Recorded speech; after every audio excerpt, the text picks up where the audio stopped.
What is up, guys? My name is Mark Santamaria and welcome back to the channel. Welcome back to the RC vlog. Guys, it is so nice to just go out and drive my X-Max. That was fun. That's what I needed. I just needed some X-Max therapy, some X-Max RC therapy. It was nice. Anyways, guys, today we are going to unbox and check out a new car by Traxxas that I think you should get for certain reasons, but I also think is super strange and weird. I know that's kind of weird. It doesn't really make sense, but let me show you what the car is and I'll explain. We are opening this thing inside because it is hot outside, guys. It's breaking 90 degrees and it's super sunny.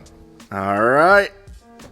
There it is, the Traxxas Bigfoot. I know what you're thinking. I've already done one of these on the channel. This is the new Traxxas Bigfoot with the lights right here. And before I tell you why it's kind of weird, we'll go over the box panels really quick. Nothing really new aside from the fact that it has factory installed LED lighting. Again, I've done an unboxing on one of these before. The reason why these things are really, really cool is because they're licensed. I mean, they're licensed Bigfoot. The older Bigfoot bodies online are going north of $300-400. So anything licensed, if you buy it and you hang on to it, it will typically go up in value. So what this is it's a Stampede two-wheel drive. The platform is a Stampede two-wheel drive. It's mainly for your entry-level people, your entry-level guys, the guys that are wanting to get in the hobby. A really, really cool truck. It's still got some decent speed on it, but it's not going to be blistering fast. I think the speed on this, there you go, 30 plus miles an hour, which I wonder if it will, you know what, we'll actually see if it will do 30 plus miles an hour with the stock battery in it. But it comes with everything you need to run except for AA batteries, a 7-cell nickel metal hydride pack, and then also it comes with the battery charger, remote, everything else. So let's get this thing unboxed.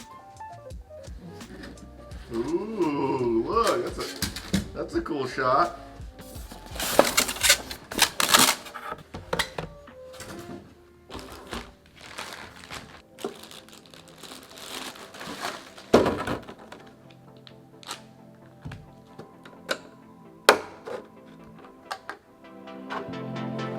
Oh man, that thing is clean.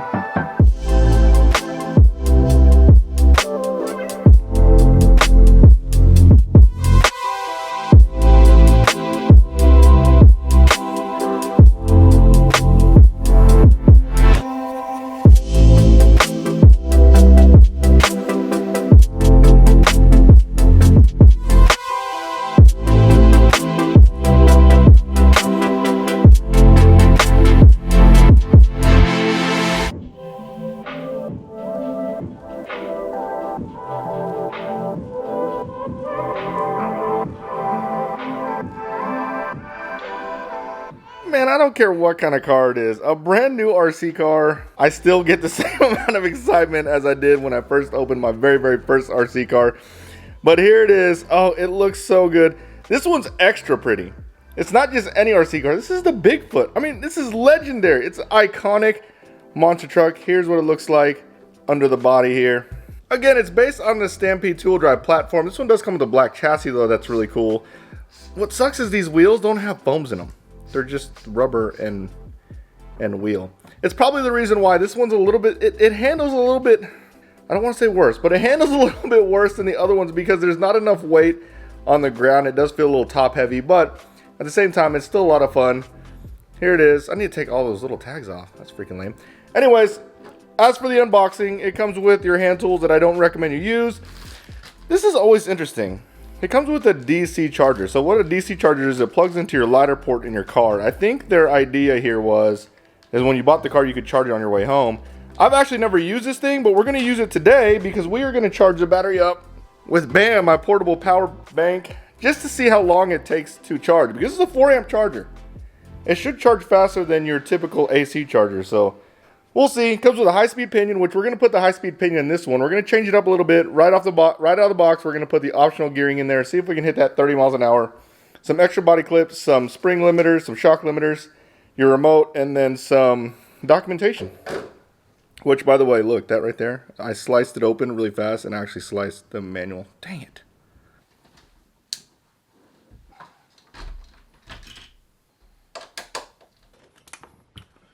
One thing I can't stand about the entry-level Traxxas cars is they use Phillips screws. So all you need is a Phillips screwdriver and you're good. Actually, I don't need to take that out. I don't know what I'm doing. Luckily, to change a pinion, you don't need much. Just 2 screws plus the pinion stuff. Look at the stock pinion. The stock pinion's like a, I don't know, maybe that's a 14. Look at that. It's tiny. Just want to show this to you guys real quick. Look, see how there's 2 holes on the motor mount there? They make it so easy to put the optional gearing in there because you don't have to worry about meshing. You just move the motor to the second motor hole there and you're good. I'm talking about that motor hole right there. If I had an extra hand, I could show you that one right there. So now all I have to do is move it out to this one and I should be good. Easy install. Did I forget to bring the pinion down here? Freaking A. I did not forget. I have it right here. Quick pro tip. This set screw that goes in the pinion, clean it off really, really well before you put Loctite on there. This is rubbing alcohol in this little can. Basically just getting all the extra residue off the set screw. That way the Loctite cures better. So Loctite stick. I love this Loctite stick. I use this try to use this for everything. I'll put a link in the description below for this thing because it's pretty awesome. You can get it on Amazon. I couldn't find it at like Home Depot or Walmart or anything like that.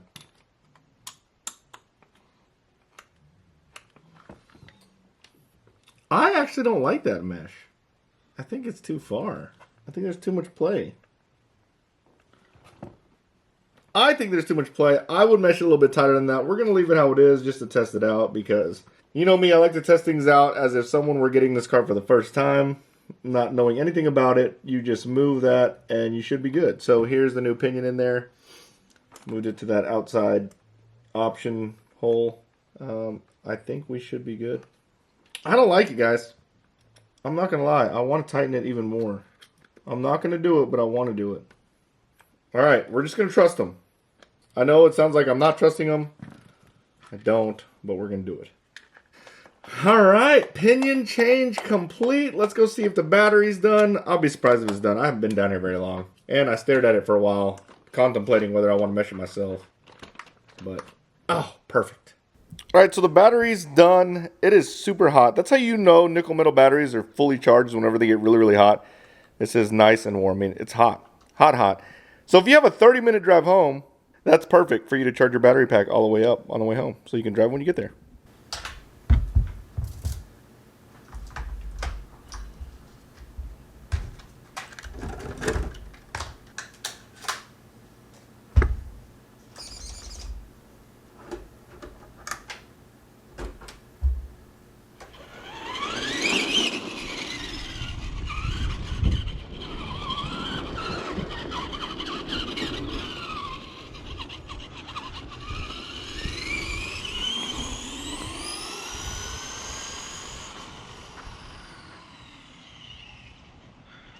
Guys, what did I say about the gear mesh? Listen to this.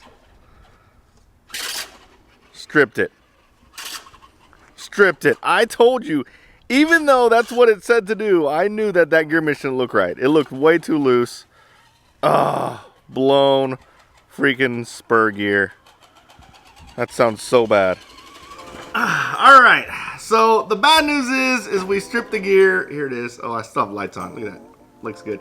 The bad news is we stripped the gear. The good news is I was able to get a few runs back and forth on my street, and we did get a top speed reading. So before I tell you what it is, tell me in the comments, what do you think the top speed was with the high-speed gearing and the 7-cell nickel metal hydride battery that came with it. Overall, this thing is freaking awesome. I mean, I can't stop looking at it. It looks freaking good. I mean, it looks super cool. Look how cool it looks.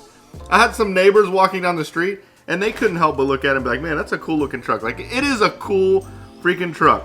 Now, at top speeds, it does have a lot of wobble, like a lot of, not speed wobble, but like the front tires are not really balanced, and they're kind of shaking, and the body's kind of heavy, so it does a lot of this kind of shaking right here. But other than that, I mean, golly, the looks of it, I mean, you can't beat it. I'm going to take some pictures of it at night because it looks so freaking good. I didn't flip it, but I did strip that freaking gear. I also think I have that gear in stock, so it's not a big deal. But yeah, even whenever I was meshing it, whenever we were putting the gear in, it didn't look right. So I think the best way to do it is to remove the little, there's a plastic piece that goes on the one side of the motor, between the motor and the motor plate. And what it does is it basically sets your gear mesh for you. I'm going to take that part out and then just set my gear mesh manually because, I mean, I know how to set gear mesh, but hopefully there's not too many shards of plastic in here. But yeah, this thing's pretty freaking cool. All right, so what's y'all's guess on top speed with the high-speed gearing? We didn't get there, guys. We didn't get there. We did 28 miles an hour. You guys see that? 28. That's actually pretty good, though. It says 30 miles an hour out of the box. That's everything that came with it. I didn't put anything crazy on it. I literally put the gear in, used the same battery, and just pulled the trigger. 28. So, yeah, it's pretty good. Anyways, guys, I hope you liked this video. If you did, smash the like button, subscribe to my channel, turn on the notification bell, and you guys will see me next time. Later, guys.